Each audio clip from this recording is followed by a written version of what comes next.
अगर पुरुष प्रताड़ित हो रहा है तो वो महिला भी बचनी नहीं चाहिए। अगर पुरुष प्रताड़ित हो रहा है तो वो महिला को भी जेल के अंदर जाना चाहिए। अगर पुरुष प्रताड़ित हो रहा है तो उसको किसी प्रकार का संरक्षण किसी भी कंडीशन में प्राप्त नहीं करता। हमारा चैनल इसकी कड़ी भर्त्सना करता है और हमेशा करता रहेगा।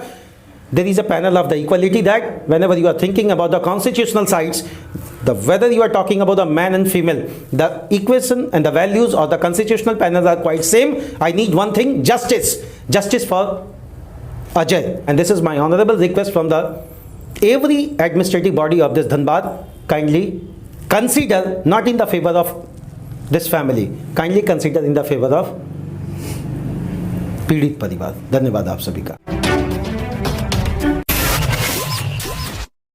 ये परेशानी आखिर है क्यों? 7 फेरों के 7 वचन, प्यारी दुल्हनियां भूल न जाना। बोलना तो बड़ा आसान लगता है, लेकिन प्रश्न जब उठता है कि अगर हमारे घर का कोई परिवार मर जाए, हमारे परिवार को कोई जहर दे दे, या हमारे परिवार के साथ प्रताड़ना वाली बात आता है, तो रोंगटे खड़े हो जाता है और कोई भी आदमी आक्रोशित होगा।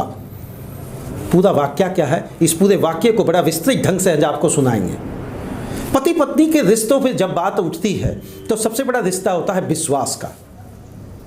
6 गुण, 40 गुण, 50 गुण, जितना भी गुण मिला लें, लेकिन जब तक आत्म संयम और पति पत्नी के रिश्तों में गंभीरता नहीं आएगी तो हमेशा इस सोशल मीडिया के युग में कुछ ना कुछ परेशानियां बनती जाएगी। चलिए बात करते हैं। बहरहाल जो भी हुआ, अभी टीला टाड़ा धनबाद जिले के अंतर्गत एक कतरास जगह है। कतरास से आप 1 किलोमीटर जब आगे बढ़ते, कतरास बाजार, टीला टाड़े कॉलोनी है, वहां पर एक ऐसा वाकया हुआ जहां आज की आधुनिक युग की महिला पर आरोप है अपने पति को जहर देकर मारने का। ये आरोप है, मैं इसकी पुष्टि नहीं करता, ना हमारा चैनल इसकी पुष्टि करता है।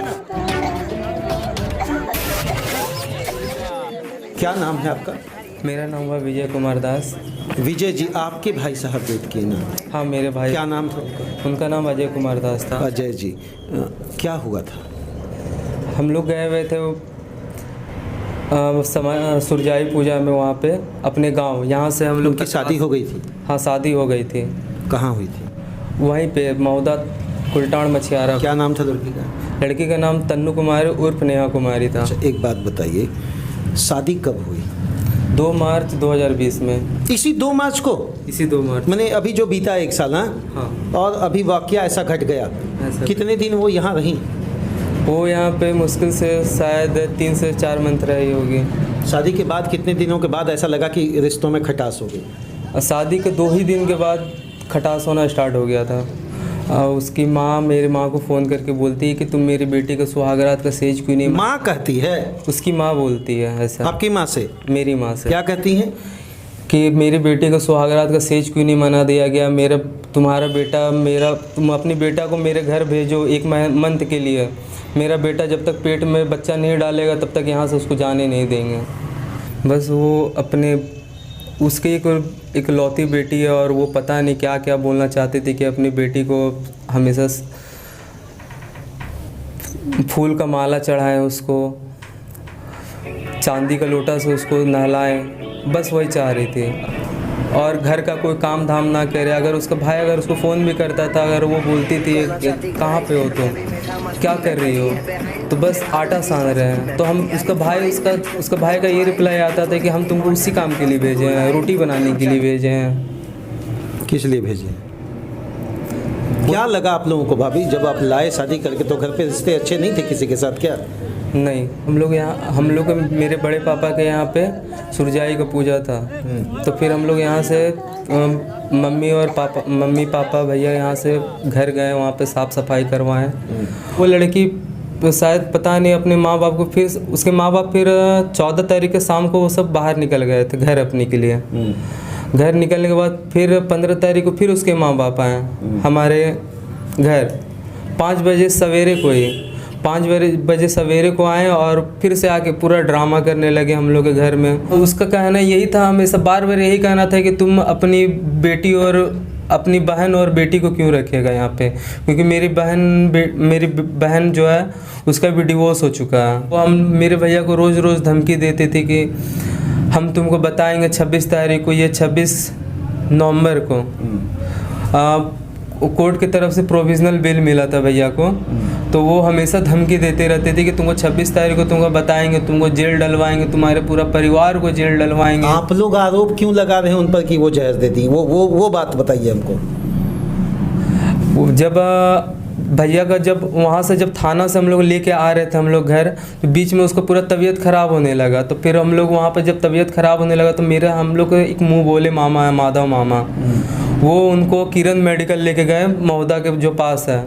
तो किरण मेडिकल के पास बहुत ज़्यादा वोमिटिंग होने लगा, तो फिर हम लोग उसको उठा के वहाँ पर बोला गया कि कोई अच्छे हॉस्पिटल लेके जाओ।